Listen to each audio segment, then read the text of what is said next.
తీతుకు రాసిన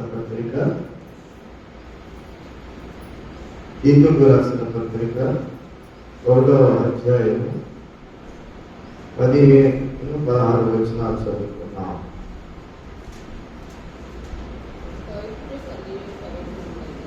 తీతుకు రాసిన పత్రిక 1వ అధ్యాయము 15-16 వచనాలు చదువుకున్నాం. పవిత్రులకు అన్ని పవిత్రులే కానీ అపవిత్రులకు అవిశ్వాసులకు ఏది పవిత్రమైనది కాదు. వారి మనస్సును వారి మనస్సాక్షి అపవిత్రపరచబడి ఉన్నాయి. దేవుని ఎదురమని వారు చెప్పుకున్నారు కానీ అసలు దేవుడు ప్రతి సత్యాన్ని విషయంలో ప్రశ్నలై తమ క్రియల వలన ఆయనను ఎదుర్కొన్నట్టు ఉన్నారు. చిన్న ప్రార్థన చేసుకున్నాం. కలవంచండి. మహాకరుణ మహోన్నతుడ సర్వశక్తిమంతుడైనటువంటి ఉపదేవ భూమి ఆకాశములను మాటలు చేశావు. దేవా, నీ ప్రేమ ఎంత గొప్పది. నీ శక్తి గల నామమును బట్టి ప్రభా ఈ కార్యాలు జరిగించిన దేవుడు ఆయన. దేవా, నశించిపోతున్నటువంటి నామ ఆత్మలను రక్షించడానికి దేవా భూమి మీదకి మీరు వచ్చి దేవా నిరంతరం మా కొరకు కాల్చి ఈ ప్రాణాన్ని మా కొరకు త్యాగం చేస్తూ మాకు పాపం నుంచి విమోచన విడుదల ఇవ్వడానికి మీ ఉద్దేశాన్ని కలిగిన రీతిని బట్టి మీరు జరిగించిన రీతిని బట్టి స్థుతిస్తున్నాను. ఆయన సమయం పోలేక ప్రభా మేము నాయన నీ మాటలను బట్టి నీ వాక్యాన్ని బట్టి శుద్ధీకరించబడతాం. సహాయం చేయండి ప్రభా. ఈ యొక్క సమయంలో మీరు నాతో మాట్లాడండి.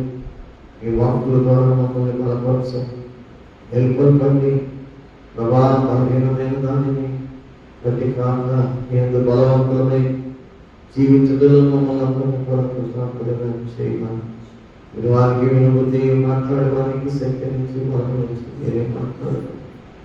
అల్పులైన నన్ను మరుగు చేసిన మాట నీ మాటల నుంచి మీకు సహాయం చేయాలి. మహిమకరంగా మీరే పొందుకున్నారు. ప్రభు యేసు నామమున వేడుకని ప్రార్థన చేస్తున్నాం. ఆమేన్. ఆమేన్. పవిత్రులకు అన్నీ పవిత్రములే. పవిత్రులకు అన్నీ పవిత్రములే. పవిత్రులు అంటే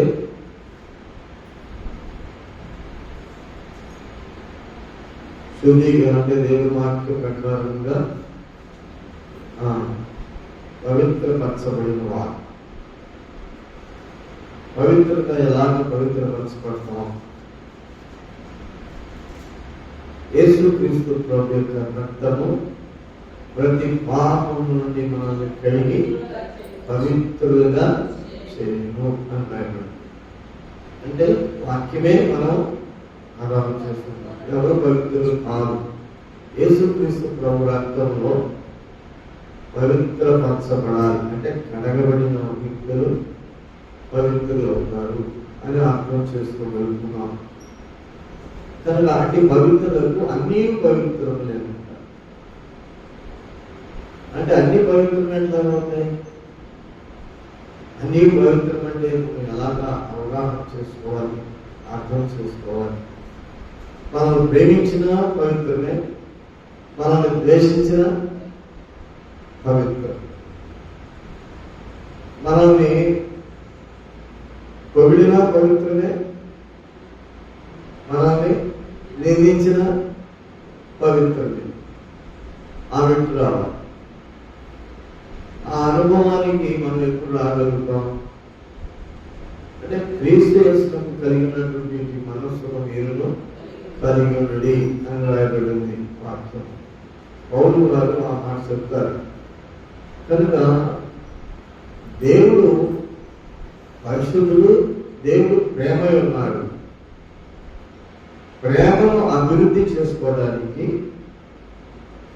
ప్రేమను మనం అభివృద్ధి చేసుకోవడానికి ప్రయాసపడాలి. ప్రేమ ఉంది, కొంచెం ప్రేమ ఉంది. ఆ ప్రేమను దాన్ని అభివృద్ధి చేయాలి. చిన్న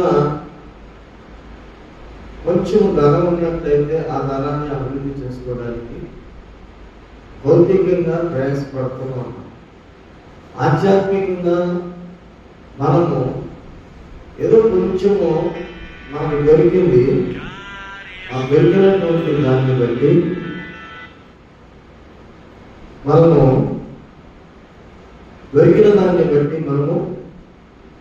అభివృద్ధి చేసుకోవాలి. ప్రేమను అభివృద్ధి చేసుకోవాలి. ప్రేమ అంటే ఎలాగ పవిత్రులకు అన్ని పవిత్రములే, ఏది పవిత్రము కాదు అని దేవుడు మాట్లాడుతుంది కదా. కనుక మనం పవిత్రులమయ్యాం. పవిత్రులైనప్పుడు మనం ద్వేషించిన వారిని కూడా మనం సహిస్తున్నాం. ఇప్పుడు ప్రేమను అభివృద్ధి చేసుకోవాలంటే ప్రేమించిన వారిని ప్రేమించడానికి, కానీ ద్వేషించిన వారిని ప్రేమించడం అనేది సాధ్యపడదు. కనుక ప్రభు చెప్పిన మాట ఏంటంటే, మిమ్మల్ని ప్రేమించే వారిని ప్రేమించడం కాదు, మీ శత్రువులను ప్రేమించమని, వారి కొరకు ప్రార్థన చేయమని. కనుక ఈ మెట్టు మనకి రావాలి కదా.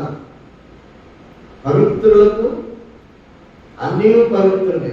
ద్వేషించిన, దూషించిన, అవమానపరిచిన, నిందించిన, మనల్ని హింసించిన ఏమన్నప్పటికీ కూడా ఆ మెట్టు మనలోనికి వచ్చినప్పుడే యేసుక్రీస్తు ప్రభుని మనం సంతోషపరచగలుగుతాం. అంటే దేవుని సంతోషపరచగలుగుతాం. పవిత్రులకు అన్నీ పవిత్రమే. ఇప్పుడు మనం విశ్వాసంగా ఉన్నాం. విశ్వాస పరిమాణం పెరగాలి. విశ్వాసి ఒకప్పుడు ఉన్న 10 సంవత్సరాలు ఉన్నప్పుడు విశ్వాసి అలానే ఉన్నాడు.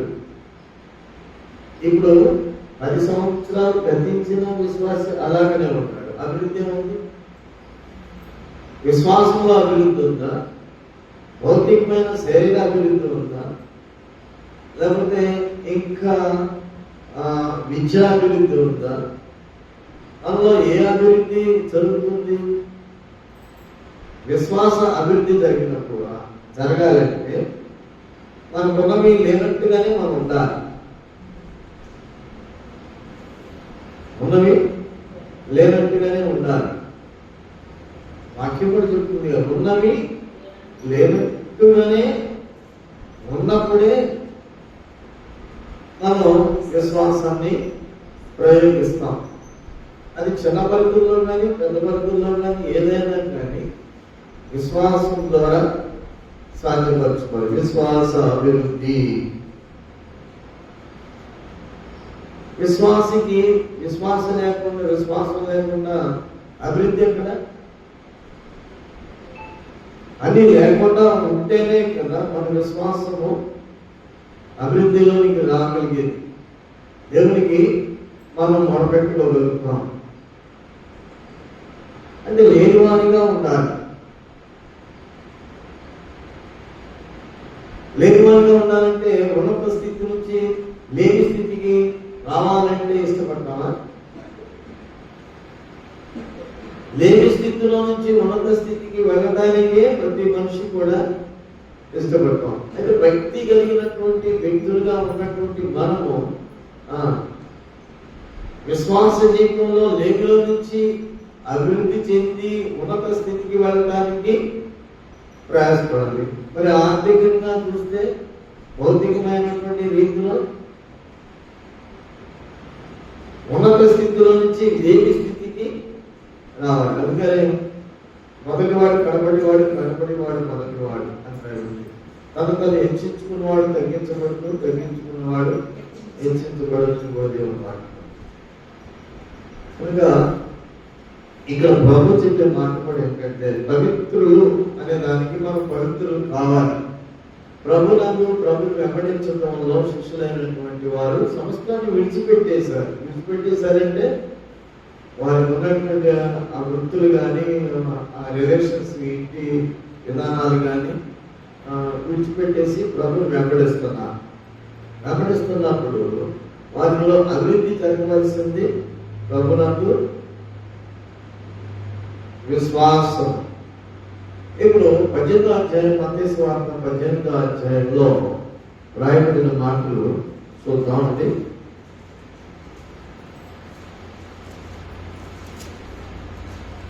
మత్తయి సువార్త 12వ అధ్యాయం 18వ అధ్యాయం.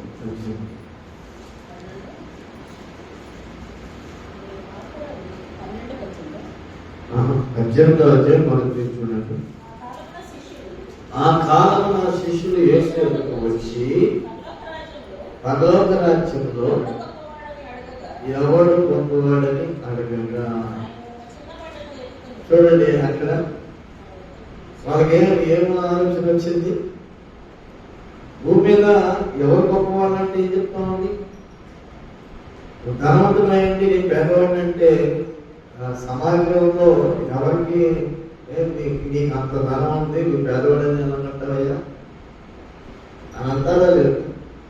తప్పనిసరిగా పేదవాడు ధనవంతులని చెప్పుకోలేడు, ధనవంతుడు నేను పేదవాడిని కూడా చెప్పుకోలేడు. కానీ ఇక్కడ దేవుని వాక్యం చెప్తుందంటే ఆ కాలంలో శిష్యులైనటువంటి వారు ప్రభు యొద్దకు వచ్చి పరలోక రాజ్యంలో ఎవరు గొప్పవాడని అడగగా, ఆయన యొక్క చిన్న బిడ్డను తన యొద్దకు పిలిచి వారి మధ్యను నిలవబెట్టి మీరు మార్పు నుండి బిడ్డల వంటి వారైతేనే కానీ పరలోక రాజ్యంలో ప్రవేశించరని మీతో మొదటి నిత్యంగా చెప్పుతున్నాను. పరలోక రాజ్యంలో గొప్పవాళ్ళు ఎవరని అడిగారు వాళ్ళు. పరలోక రాజ్యంలో గొప్పవాళ్ళు ఎవరు? కానీ ఇక్కడ ప్రభు చెప్పిన సమాధానం ఏంటి? వాళ్ళు చిన్న బిడ్డను తీసుకుని వచ్చి వారి ముందు నుంచి మీరు మార్పు నుండి చిన్న బిడ్డల వంటి వారైతేనే, ఆ బిడ్డలను చూపిస్తున్నారు, అలాంటి వారైతేనే పరలోక రాజ్యంలోనికి ప్రవేశిస్తారు. అందులో ప్రవేశం అనేది ముందు కావాలి. పరలోక రాజ్యంలోనికి ప్రవేశం కావాలి కదా. పరలోక రాజ్యంలో గొప్పవాళ్ళ సంగతి తర్వాత. పరలోక రాజ్యంలోనికి ప్రవేశించాలంటే ఏమవ్వాలి? చిన్న పిల్లలు, పెద్దవాళ్ళు చిన్నవాళ్ళుగా ఉంటారండి. చిన్నపిల్లలకి పెద్ద పెద్ద ఆలోచన వస్తాయి, పెద్దవాళ్ళకి చిన్న చిన్న ఆలోచన వస్తాయా? అన్ని విషయాల్లో తగ్గింది, అంతే కదా. చిన్నవాళ్ళకి పెద్ద ఆలోచనలు రావాలంటే వస్తా ఉంటాయి. కానీ ప్రభు నామమును బట్టి దేవుని వాక్య ప్రకారంగా అంటే దేవుని వాక్య విధానంలో మనం జీవించాలి అని అంటే గొప్పవారిగా ఉన్నవారు కానీ పెద్దవాళ్ళు కానీ ఎలా మారాలంట? చిన్నవాళ్ళుగా మారాలి. చిన్న బిడ్డలుగా మార్పు పొందితేనే పరలోక రాజ్యం. ప్రభు వారు చెప్పినటువంటి మాట నిశ్చయము. ఈ మాట నిశ్చయం. మీరు మార్పునంది చిన్నవారైతేనే కానీ పరలోక రాజ్యంలో ప్రవేశించాలని మీకు నిశ్చయముగా చెప్తున్నాను. కానీ మనం ఏదో న్యాయపడిందిలే అని అనుకుంటున్నాం, కానీ వాస్తవంగా ఆ ప్రయత్నానికి మనం రాగలుగుతున్నాం. పవిత్రులు అవ్వాలి. పవిత్రులకు అంత పవిత్రమే, అంత పవిత్రమే. అంటే చిన్నపిల్లల మనస్సు ఎలా ఉంటుందండి? పవిత్రంగానే ఉంటుంది. మరి మనస్సు పవిత్రం ఎట్లా ఉంటుంది? మనస్సు పవిత్రం ఎలా ఉంటుంది? యేసు క్రీస్తు ప్రభు నామమును బట్టే మనం పవిత్రం కావాలి. పవిత్రులు కావాలి. ఆయన రక్తంలో కడగబడినప్పుడే పవిత్రులు అవుతారు. ఆ తర్వాత ప్రభు చెప్పిన మాట ఏంటంటే, కాగా ఈ బిడ్డవాడిని తను తగ్గించుకుని వాడెవడో వాడే పరలోక రాజ్యంలో గొప్పవాడు. తగ్గించుకొని అని అందరూ శాస్త్రాలు చెప్తా ఉంటారు. క్రైస్తవులుగా ఉన్నవాడు నువ్వు తగ్గించుకోవాలి అని అంటే ఎవరు తగ్గించుకుంటారు? తగ్గించుకున్నవాడు అంతే కదా. తగ్గిపంటే ఇద్దరి మధ్య ఏదైనా వివాదం వచ్చినప్పుడు, వ్యాఖ్యం వచ్చినప్పుడు తగ్గింపు అనేది ఎవరు తగ్గించుకుంటారో వాళ్ళు చేసేది. ఎవరి మాట గెలుస్తుందో లోకరీతిగా వాళ్ళు చేసేది. లోకరీతిగా వాళ్ళు మాట్లాడేవాళ్ళు ఎవరైతే మాట్లాడుతూ ఉంటారో వాళ్ళ వాయిస్ని రైజ్ చేసి మాట్లాడుతూ ఉంటారు. ముందు మనం మాట్లాడలేము అనుకుంటాం, ఎంత గెలవలేము అని అనుకుంటాం. కనుక సరే అన్నిటికీ మౌనంగా ఉన్నారనుకోండి. అందుకని మనం దేవుని వాక్య ప్రకారంగా జీవించాలి అని అంటే దేవుని యొక్క ఆత్మ నిన్ను నడిపించాలి. దేవుని ఆత్మ నీ మనసు నిన్ను నడిపిస్తూ ఉన్నంత కాలము నిన్ను నువ్వు హెచ్చించుకుంటావు, నిన్ను నువ్వే గొప్ప చేసుకుంటావు. పెద్ద అయినా చిన్న అయినా, ఏ ఉన్నత స్థానంలో ఉన్నా తక్కువ స్థానంలో ఉన్నా, అధికారిగా ఉన్నా దాసుడిగా ఉన్నా, ఎలా ఉన్నా కానీ దేవుని వాక్యం చేత నిన్ను నడిపిస్తున్నా ఉన్నటువంటి దేవుని వాక్యము ఎప్పుడైతే ఉంటుందో అప్పుడు నిన్ను తగ్గించుకునే ఆ మనస్సుకు వస్తావు. అందుకని దేవుని ఆత్మ అందరూ నడిపిస్తుందో అని వాళ్ళు చాలాసార్లు చెప్పుకున్నారు. మనం నడిపించేది మన మనస్సా, మనం నడిపించేది క్రీస్తు యేసుకున్నటువంటి మనస్సా? ఆ మనసు మనలో నడిపించాలంటే పరిశుద్ధాత్మ దేవుడు మనలోనికి రావాలి. పరిశుద్ధాత్మను మనం సంపాదించుకోవాలి. పరిశుద్ధాత్మను దేవుని అడిగి సంపాదించాలి. అప్పుడు ఏమవుతుంది? ముందు ఏమవుతుందంటే నాదే సత్యము, నాదే న్యాయము, నాదే పొరపాటు లేని అని అనుకుంటారు. కానీ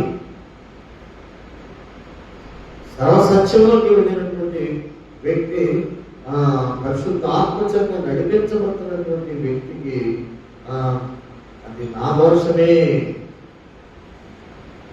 నా పొరపాటే, నేను ప్రార్థించకపోవడమే నా పొరపాటు. సమయంతో దేవుడు మాట ప్రార్థించకపోవడమే మన పొరపాటు. కొన్ని విషయాలు అలాగే ప్రవక్తలతో దేవుడు మాట్లాడాడు. వాళ్ళ గురించి ప్రార్థించవద్దు అని అన్నాడు. నువ్వు ప్రార్థన చేయకపోయినా నీకు పొరపాటు అయిపోతుంది. కనుక మనం పరిశుద్ధంగా జీవిస్తున్నాం, నీతిగా జీవిస్తున్నాం, తర్వాత దేవుడికి ఇష్టంగా జీవిస్తున్నాం. అయినప్పటికీ కూడా మన పార్టీ గురించి ప్రార్థన చేసే అనుభవము మనం కలిగి ఉండాలి. ఎందుకంటే ఆ ప్రార్థన దేవుడు ఆలకించి ఆ పాపిని ఏం చేస్తాడు? దేవుడు మలుస్తాడు, తిప్పుకుంటాడు. కనుక ఇక్కడ చిన్న పిల్లల మీరు కాగా ఈ చిన్న బిడ్డవనే తను తగ్గించుకుని వాడేవాడు వాడే పరలోక రాజ్యంలో గొప్పవాడు.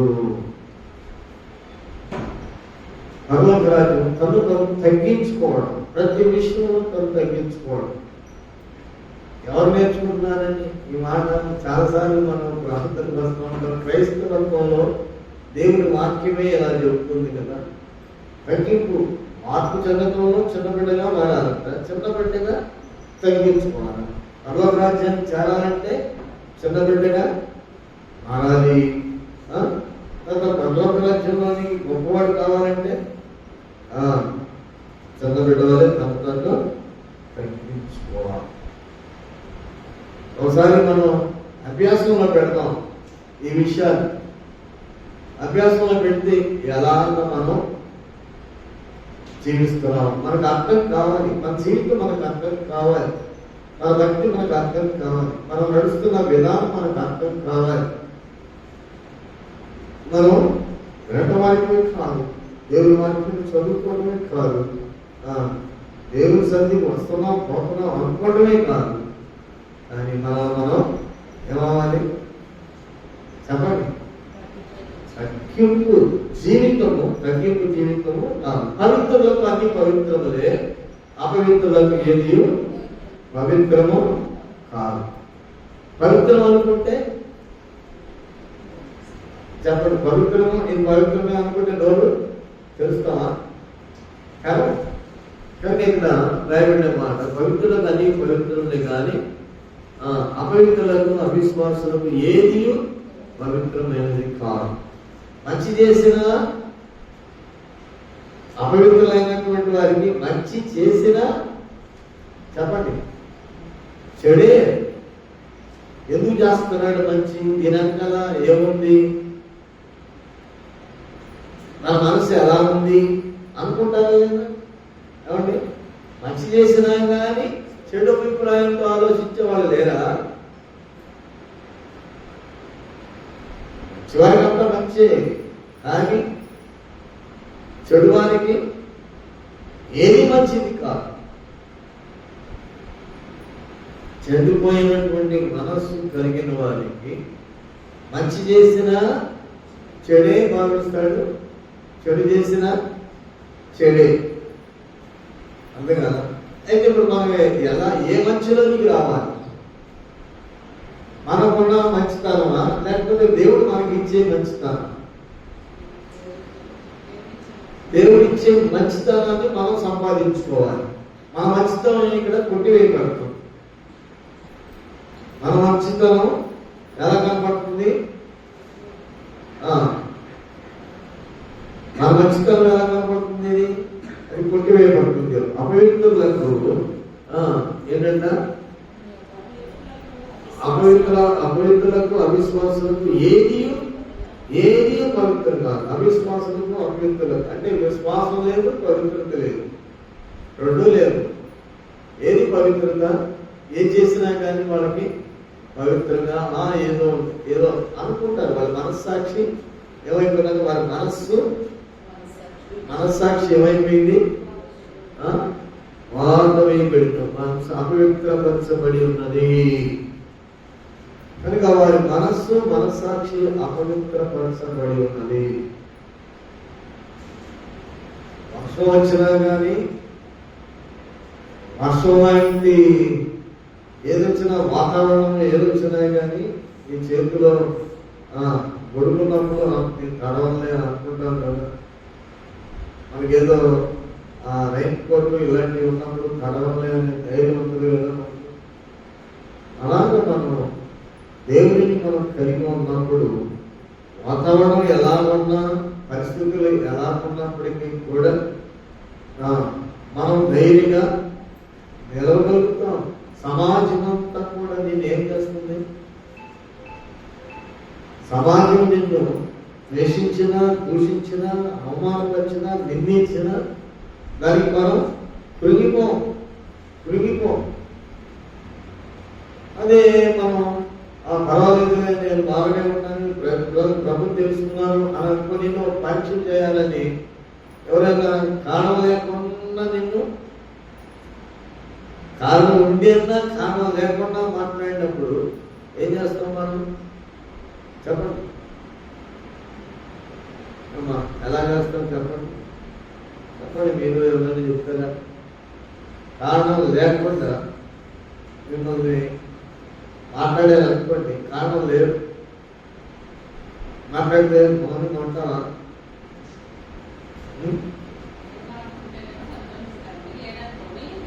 దేవుని ఆత్మ నీలో స్థిరంగా ఉంటే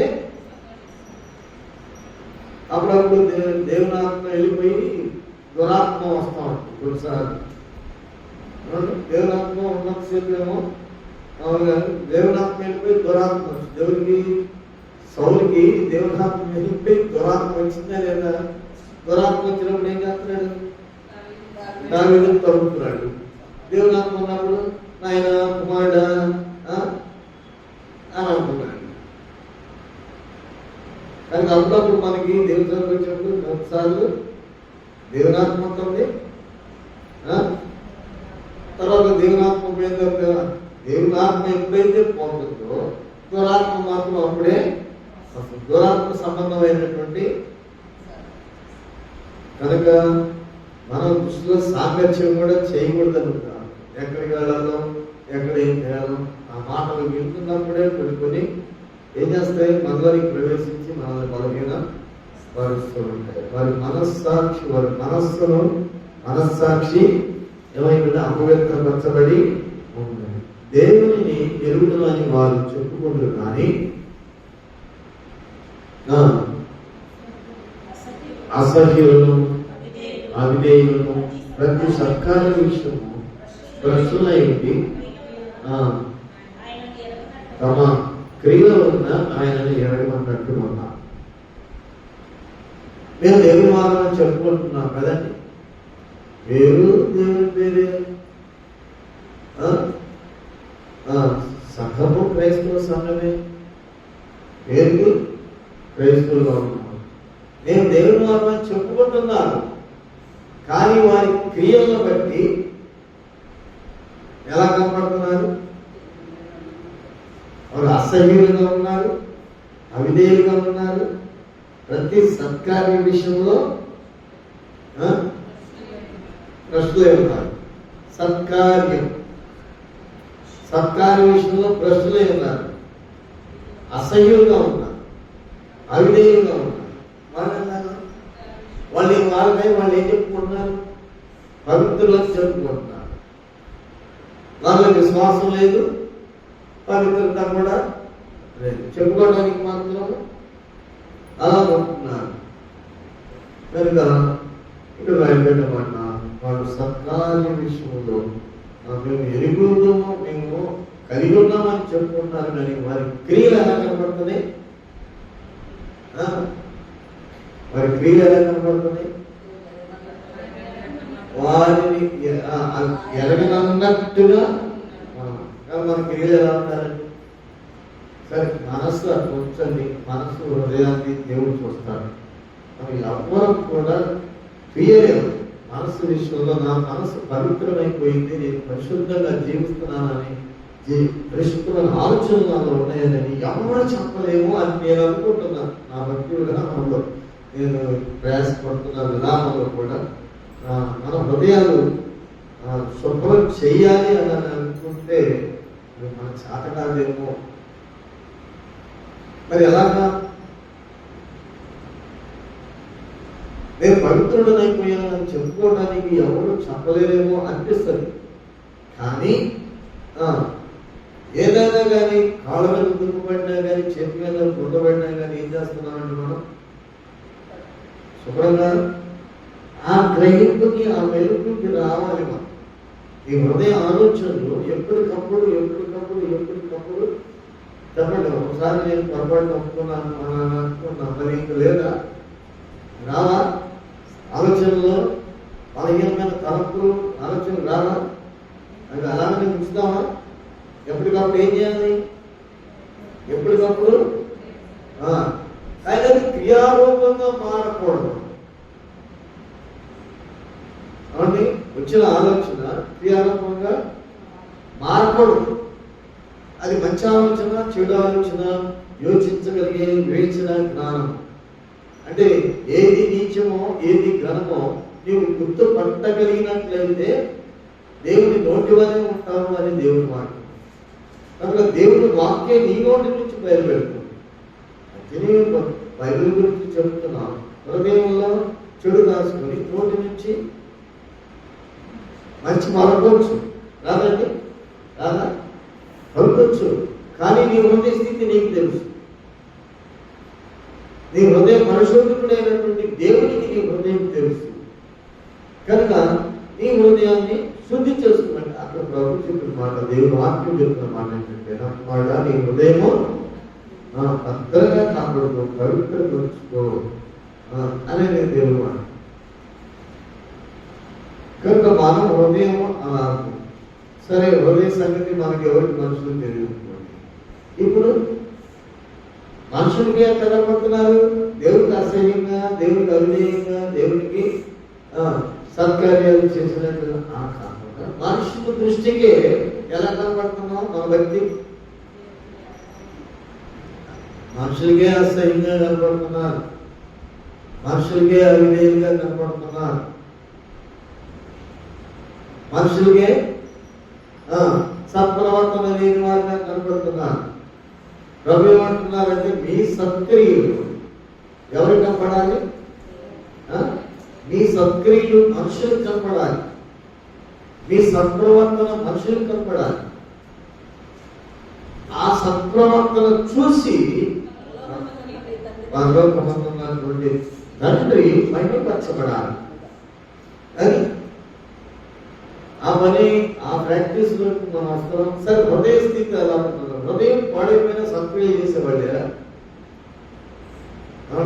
సత్ప్రవర్తన హృదయం పాడైపోయిన హృదయంతో కూడా చేసేవాళ్ళు లేరా? ఉన్నారు. దాన్ని బట్టి ఎలా? అయ్యో, వాక్యం ఎప్పుడైతే మనగా అర్థం చేసుకోగలుగుతామో, అందుకనే ప్రభు చెప్పి మన చిన్న బిడ్డలుగా మార్పు చెందాలి. ఈ మార్పు చెంది చిన్న బిడ్డల వంటి వారైతే పరలోక రాజ్యంలో ప్రవేశిస్తారు. ఆ మనసు వచ్చిద్దా? అసలు ఆ మనసు వచ్చిద్దా అన్న అనుమానం మనకి. మరి ఎంత త్యాగమైంది ఆ మనసు రావడానికి, ఎంత త్యాగమైంది, ఎంత త్యాగం! దేవుడే భూమి ఆకాశములను సృజించిన సర్వశక్తివంతుడైన దేవుడే, ఆత్మస్వరూపమైనటువంటి దేవుడు మానవ రూపము దాల్చవలసి వచ్చింది. కనుక మానవ రూపం దాల్చబడినటువంటి ఆ శరీరము ఈ పాపానికి క్రయధనముగా ప్రాణాన్ని త్యాగం చేయవలసి వచ్చింది. ఇప్పుడు జరుగుతుందా? పాత అభ్యాసం, సినిమా చూసే అభ్యాసం ఉంటుంది అనుకోండి, సపోజ్ చెబుతున్నాం, మనం సినిమా చూడకుండా మానేసేసానా? మానేసాను. ఆఫీస్కి వచ్చిన తర్వాత మానేసి, నేను అక్కడ ఇంట్లో ప్రార్థన పెట్టినప్పుడు ఆ ఇంట్లో టీవీ, ఈ దెయ్యాన్ని ఎంత కొన్నారు అని అన్నా. ఎంత కొన్నారు ఈ దెయ్యాన్ని అంటే, ఏదో చెప్తారు కదా, ఇంటింట దెయ్యాలు ఉన్నాయి, ఎందుకు తెచ్చి పెట్టుకున్నారు మీరు? పగ పెట్టేసి పారేయండి బయట అంటే, మా ఇంట్లో ప్రార్థన పెట్టాయా అంటారు. దెయ్యాన్ని పోగొట్టాయా అంటే, మా ఇంట్లో ప్రార్థన పెట్టండి, 7 వారాలు ప్రార్థన పెట్టండి, 4 వారాలు ప్రార్థన, 3 వారాలు ప్రార్థన పెట్టండి అంటారా లేదా? ఇది దెయ్యం కనపడుతుంది, దెయ్యం తీసేయమంటున్నాడు దేవుడు అని అన్నా అనుకోండి, తీసేస్తారా? చెప్పండి, తీసేస్తారా? తీరు. ఎందుకని? ఏం తీసేసుకోవాలని వాళ్ళు 3 వారాలు 7 వారాలు ప్రార్థన పెట్టుకున్నారు? సమస్య పోవడానికి, దెయ్యాలు తీసేసుకోవడానికి పెట్టుకున్నారా? అది తీసేయగలిగితే లోపల ఉన్నది కూడా. కనుక అసహ్యమైన దాన్ని బయట పారేసుకోవడానికి ఇష్టపడుతున్నా మనుషులు, పారేసుకోవడానికి ఇష్టపడరు, తీసివేసుకోవడానికి ఇష్టపడరు, అని ప్రేమిస్తున్నాను. ఎందుకంటే లోపల దేన్ని ప్రేమిస్తుందో మనుషులు, క్రైస్తవులుగా పరివర్తన చెందిన వాళ్ళు కూడా వాళ్ళు కూడా అదే ప్రేమిస్తున్నారు, అలా ప్రేమిస్తున్నారు.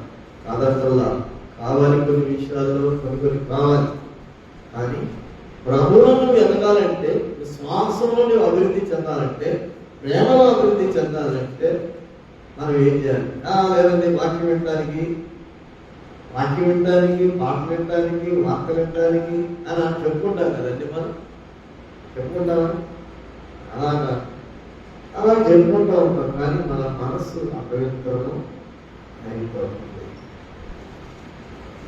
కొన్ని తీసివేసుకోవాల్సినవి తీసివేసుకోలేకపోతున్నాం.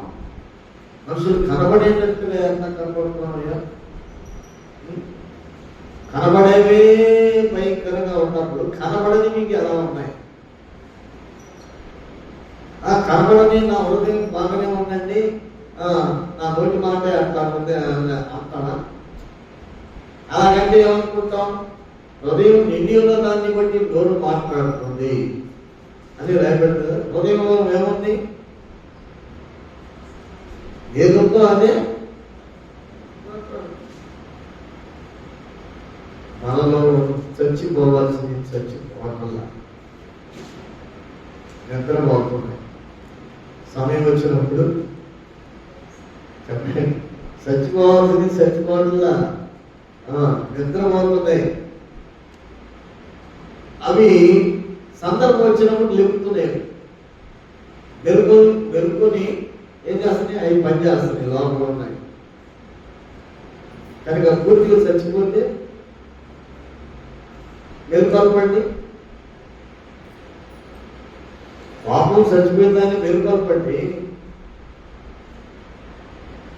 ఎప్పుడైనా చూడండి, ప్రాక్టీస్ చేయండి.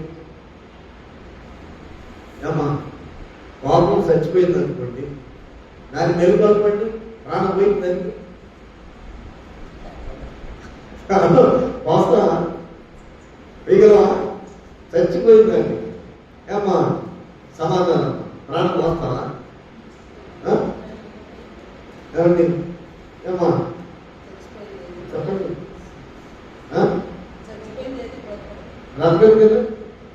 మరి పాప విషయంలో శరీరము చచ్చిపోవాలి కదా, అదే కదా వాక్యం చెప్తున్నాం. పాప విషయంలో శరీరం చచ్చిపోవాలి. బతుకున్నామేంటి మరి? బతుకుంటే నేను దేవుని మానం అని చెప్పుకుంటుంటే ఎవరు మోసం చేద్దామండి? ఎవరు మోసం చేద్దాం? దేవుడు మోసం చేద్దాం. మోసపోకుడి దేవుడు ఎక్కిరించ మనకు ఏ విధంలో ఆ పట్టనే వింటున్నావా? ఆ చోట బైబిల్ చదవబడుతుంది. కనుక మనలో చచ్చిపోయినవి అవి మళ్ళా 20 సంవత్సరాల క్రితం ఒక సినిమా చూశారంట. ఆ సినిమాలో ఒక పాట మంచి ఫేవరెట్ సాంగ్ అయ్యింది. సినిమా మానేసి 20 సంవత్సరాలు అయిపోయింది. మారు మనసుపోయింది. బస్సులో వెళ్తున్నారు, బస్సులో పాట పెట్టి ఎవరు బస్సులో వాళ్ళు పెట్టారు, మనం ఎలా బస్సులో వాళ్ళు పాట పెడితే ఆ పాట నువ్వు నోట్లో పెదాల నుంచి రావట్లేదు, కానీ మనసు ఏమంటుందో పాట అంటుంది. మనసు అనే కదా. ఏమండి బస్సు ఆపు, నేను దీపావళి పాట పెట్టాను, నేను దీపావళి అన్నా అన్నాడు.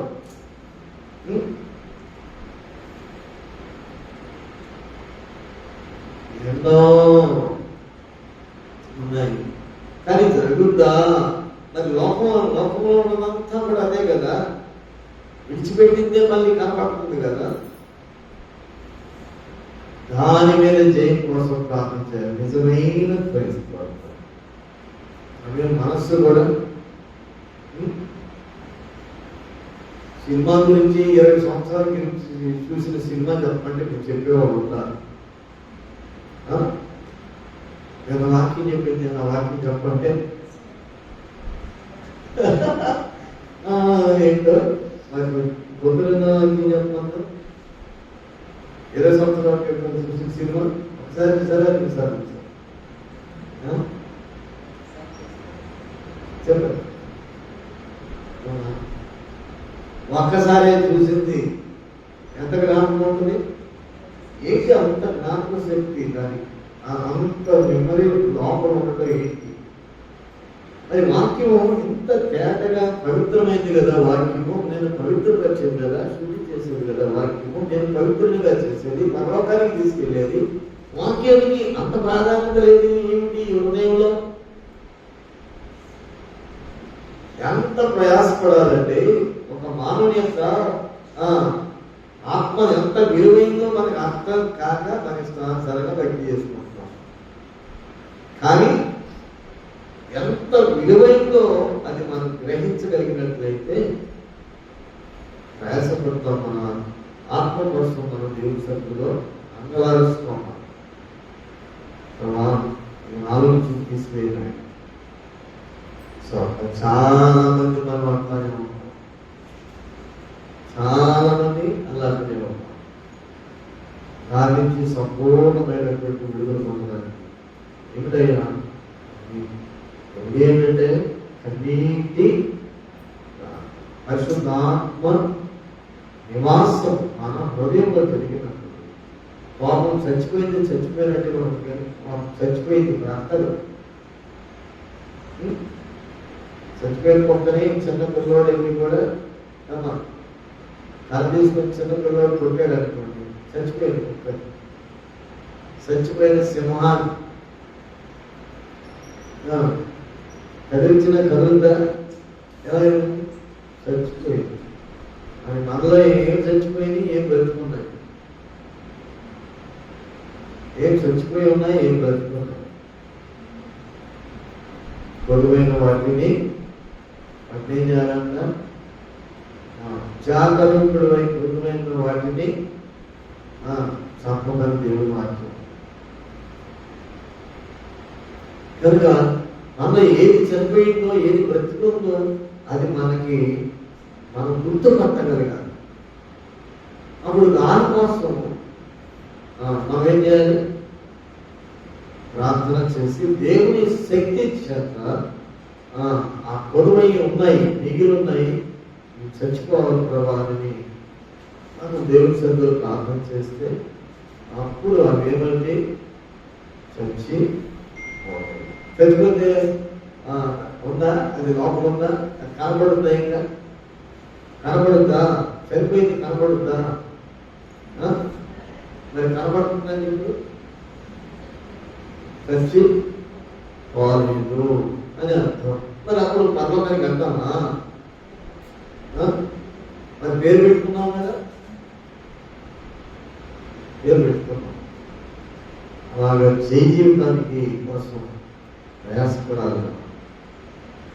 ఎప్పుడైతే అలా ప్రయాసపడుతున్నామో దేవుడు తప్పనిసరిగా అడుగువానికి ఇచ్చేది ఏమిటి, దేవుడు అడుగుని నీకు ఇవ్వబడు అంటే మనం ఏమడగాలి, నువ్వు అన్నావు కదా ప్రభా అడుగుని ఇవ్వబడు అని అన్నావు కదా, కనుక అడుగుతున్నావు ప్రభా ఏం కావాలి,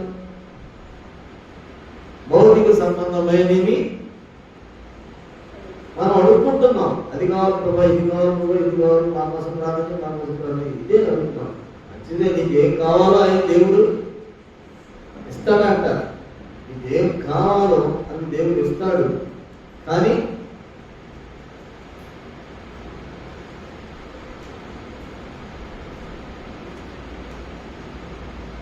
మనం అడగవలసిన వాటినే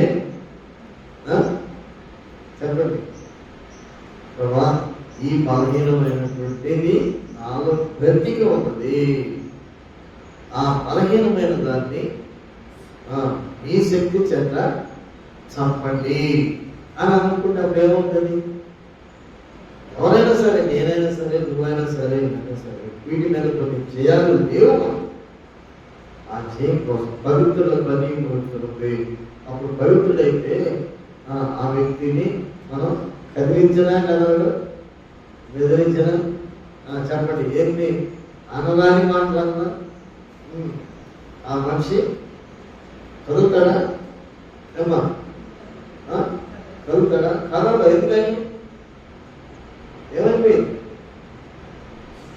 ఆ స్వభావము, ఆ ప్రాచీన స్వభావము, ఆ పాప స్వభావము చచ్చిపోయి చచ్చిపోయిన దానికి మళ్ళీ జీవం పోతాం ఏంటి? చచ్చిపోయిన దానికి జీవం పోసేది ఎవరండి? ఆత్మ సంబంధమైన దానికి చచ్చిపోతే జీవం పోసేది దేవుడు. పాప సంబంధమైన దానికి చచ్చిపోతే జీవం పోసేది ఎవరు? అంటే వాటి కూడా జీవం అంట. పాప మేల్కొల్పడానికి. అందుకనే పాపి విషయంలో చచ్చిపోయిన నిన్ను పాపిగా మరలా చేయడానికి అది మేల్కొల్పడానికి అపవాది ప్రేరేపిస్తాడు. జాగ్రత్తగా ఉన్నారు, జాగ్రత్తగా ఉన్నారు. కనుక దేవుడు మనకు అనుగ్రహం చేస్తున్నాడు. స్వల్పకాలంలో పవిత్రులకు అన్ని పవిత్రమే చేసుకుని అంటే అన్నాళ్ళని అసలు అది నీకు ఎనబడకుండా చేస్తారు దేవుడు. మాటలు ఏమంటే నొప్పి కలగకుండా శిష్యుడికి తగిన తర్వాత నీకు ఎదుటివాని మాటలు నీకు నొప్పి కలగకుండా చదవమని నోటి మాటల చేత కలుగు నొప్పి నీకు తగలకుండా ఆయన నిన్ను నోటి మాట చేత కలుగు నొప్పి. నోటి మాట వల్ల ఏమొస్తుందండి? నొప్పి వస్తుందండి. ఎందుకు వస్తుంది? ఆపరేషన్లో చచ్చిపోతే నొప్పి వస్తుందా? నొప్పి వస్తుందా? రాదు కదా. ఆపరేషన్లో చనిపోయిన వారికి నొప్పి కలగకుండా ఆయన నిన్ను చాటు చేయను. వ్యక్తి మెట్లోకి ఈ మెట్లోకి రావాలి, ఈ అనుభవంలోనికి రావాలి. ఎప్పుడైతే అనుభవంలోకి వస్తామో దాన్ని జయించేవారుగా ఉంటాం. దేవుని యొక్క ప్రత్యక్షతను, దేవుని యొక్క లక్షణాలని సమాజానికి మనం చూపించేవారుగా ప్రార్థన చేసుకున్నాం.